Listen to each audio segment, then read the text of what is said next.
Bismillahirrahmanirrahim. Assalamualaikum warahmatullahi wabarakatuh.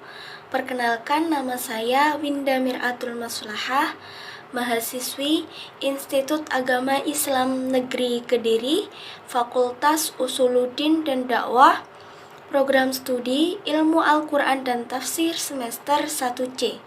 Di sini saya akan memberikan penjelasan sedikit tentang pembagian hadis menurut kualitas perawinya, takhrijul hadis, dan yang terakhir adalah asbabul wurud al-hadis.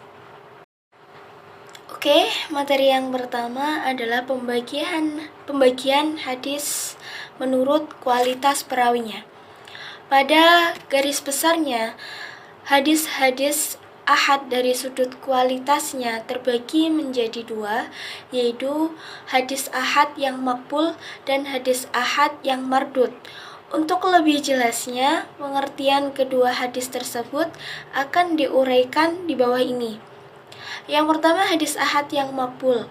Pengertian hadis ahad yang maqbul adalah secara terminologis, hadis maqbul didefinisikan dengan hadis yang telah sempurna seluruh syarat penerimaannya. Syarat-syarat suatu hadis agar dapat dikatakan hadis yang berkaitan dengan sanad dan ada yang berkaitan dengan matan. Yang dimaksud dengan sanad, syarat-syarat itu adalah antara lain sanadnya harus bersambung. Masing-masing sanad tersebut harus adil dan juga dobit serta tidak ada ilat yang mencacatkannya.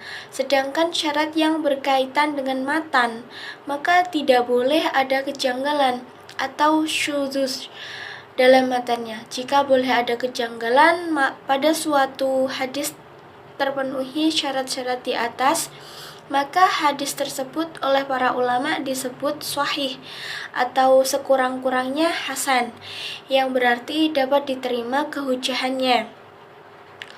Pembicaraan mengenai hadis sahih dan hasan secara luas akan diuraikan pada bab tersendiri. Pembagian hadis maqbul. Pada garis besarnya, hadis maqbul dapat dilihat dari dua sudut, yaitu yang pertama dari implementasinya dan yang kedua dari kualitasnya. Yang pertama dari implementasinya, hadis maqbul dari sudut implementasinya, hadis ini terbagi menjadi dua, yaitu yang pertama hadis yang ma'mul bih atau dapat diamalkan, dan yang kedua hadis yang ghair ma'mul bih yang tidak dapat diamalkan.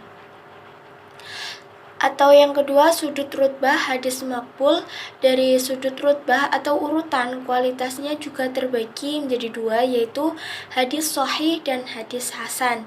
Pembagian ini tidak berlaku bagi ulama yang memasukkan pembahasan hadis hasan ke dalam hadis sahih, seperti Al-Hakim, Ibnu Hibban, dan Ibnu Huzaimah. Yang kedua, hadis ahad yang mardud. Kata mardud secara bahasa berarti yang ditolak, yang diterima, atau yang dibantah. Maka hadis mardud menurut bahasa berarti hadis yang ditolak atau hadis yang dibantah. Secara terminologis, hadis mardud didefinisikan dengan hadis yang hilang seluruh syarat-syaratnya atau sebagiannya. Dalam definisi lain disebutkan bahwa kebenaran membawa berita pada hadis mardud itu tidak sampai kepada derajat hadis maqbul. Dalam hal ini tergolong pada kategori hadis ini adalah hadis dhaif. Oke, berlanjut kepada pembahasan materi yang kedua, yakni takhrijul hadis. Definisi takhrijul hadis secara bahasa berarti istinbat atau mengeluarkan, tadrib atau memperdalam, dan taujih atau menampakkan. Maksudnya yaitu menampakkan sesuatu yang masih tersembunyi, mengeluarkan yang tidak terlihat, dan memperdalam yang masih samar. Maksud dari pengeluaran di sini tidak harus berupa fisik secara nyata, tetapi mencakup non-fisik yang cukup menggunakan pikiran seperti makna kata istikhraj yang mempunyai kesamaan dengan kata istinbat, yang artinya mengeluarkan hukum dari nas Al-Quran dan hadis. Sedangkan menurut istilah muhadisin, takhrij diartikan dalam beberapa pengertian, diantaranya satu, bentuk sinonim dari kata ikhraj, yakni seorang rawi yang mengemukakan suatu hadis dengan menyebutkan sumber keluarnya atau berita hadis tersebut. Yang kedua, mengeluarkan hadis-hadis dari berbagai kitab yang kemudian disebutkan sanad-sanadnya secara lengkap. Dan yang ketiga, menukil hadis dari kitab-kitab Indu atau Diwan Al-Hadis dengan menyebutkan mudawinya serta menjelaskan martabat hadisnya. Yang keempat, menunjukkan genealogi hadis, kemudian menjelaskan sumber periwayatannya dari berbagai kitab hadis seperti yang disusun oleh orang yang mentakhrij secara langsung, yang kapasitasnya sebagai penghimpun kitab hadis.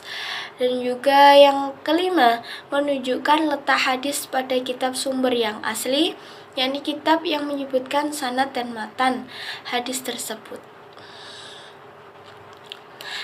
Maka dari paparan yang tadi, kemudian dapat disimpulkan bahwa takhrijul hadis meliputi beberapa kegiatan, diantaranya yang pertama, periwayatan atau penerimaan, pemeliharaan, pentadwinan, dan penyampaian hadis. Yang kedua, penukilan hadis dari kitab-kitab sumber untuk dihimpun dalam suatu kitab tertentu. Yang ketiga, mengutip hadis-hadis dari berbagai kitab seperti tafsir, tajwid, fikih, tasawuf, dan akhlak dengan menyebutkan sanad-sanadnya secara lengkap. Dan yang keempat, membahas hadis-hadis sampai diketahui martabat kualitas hadis, yakni dari segi makbul atau yang diterima dan mardud yang ditolak. Yang sebelum kita melakukan langkah-langkah dalam melakukan takhrijul hadis, hal yang paling utama adalah mengetahui metodenya agar mendapatkan kemudahan dan terhindar dari berbagai hambatan, karena metode merupakan hal terpenting dalam teknik bagaimana menelusuri hadis dengan mudah. Serta perlu diketahui bahwa pembukuan hadis para ulama muhadisin terdahulu masing-masing mempunyai keberagaman dan keunikan tertentu. Seperti dalam pengurutannya ada yang menggunakan huruf alfabet Arab seperti pada kitab Al-Jami' As-Shaghir karya Imam As-Suyuti. Kemudian ada juga yang menggunakan cara tematik atau maudhu'i, yakni berdasarkan tema-tema tertentu seperti kitab Al-Jami' As-Sahih li Al-Bukhari dan Sunan Abu Dawud. Metode seperti itu digunakan oleh para ulama muhadisin semata-mata hanya untuk memberi kemudahan bagi orang yang mau membaca dan juga mengajinya, terutama bagi umat-umat Islam di era yang sekarang ini. Baik, berlanjut pada materi yang ketiga, yakni asbab al-wurud al-hadis. Asbab adalah bentuk jamak plural dari kata sebab, yang berarti dengan al-habl atau tali saluran, yang artinya dijelaskan sebagai segala yang menghubungkan suatu benda dengan benda yang lainnya. Sedangkan kata al-wurud bisa berarti sampai muncul dan mengalir. Dengan demikian, secara sederhana asbab al-wurud dapat diartikan sebagai sebab-sebab datangnya sesuatu. Karena istilah tersebut biasa dipakai dalam diskurs ilmu hadis, maka asbab al-wurud dapat diartikan sebagai sebab-sebab atau latar belakang atau background munculnya suatu hadis. Namun, para ulama memberikan definisi yang beragam terhadap asbabul wurud ini. Antara lain diungkapkan oleh Imam As-Suyuti dengan sesuatu yang menjadi metode untuk menentukan maksud suatu hadis yang bersifat umum, khusus, mutlak, muqayyad, dan untuk menentukan ada tidaknya nasikh atau pembatalan dalam suatu hadis dan juga sejenisnya. Jika diteliti secara definisi, As-Suyuti ini lebih mengacu kepada fungsi asbabul wurud al-hadis, yakni untuk menentukan taksis dari yang am atau umum membatasi yang mutlak, serta untuk menentukan ada dan tidaknya nasikh dan mansukh dalam suatu hadis. Sementara itu Yahya Ismail Ahmad memberikan definisi yang berbeda mengenai asbabul wurud yang agak mirip dengan pengertian asbabun nuzul, yaitu sesuatu baik berupa peristiwa-peristiwa atau pertanyaan-pertanyaan yang terjadi pada waktu hadis itu disampaikan oleh Nabi Muhammad SAW. Wurud al-hadis adalah konteks historisitas, baik berupa peristiwa-peristiwa, pertanyaan-pertanyaan, atau yang lainnya, yang terjadi pada saat hadis tersebut disabdakan oleh Nabi. Ia dapat berfungsi sebagai pisau analisis untuk menentukan apakah hadis tersebut bersifat khusus atau umum, mutlak atau muqayyad, nasikh atau mansukh, dan lain sebagainya. Macam-macam asbabul wurud. Menurut Imam As-Suyuti, asbabul wurud dapat dikategorikan menjadi 3. Yang pertama yaitu sebab yang berupa ayat Al-Quran, yang kedua sebab yang berupa hadis itu sendiri, dan yang ketiga yang berkaitan dengan pendengar di kalangan para sahabat terdahulu.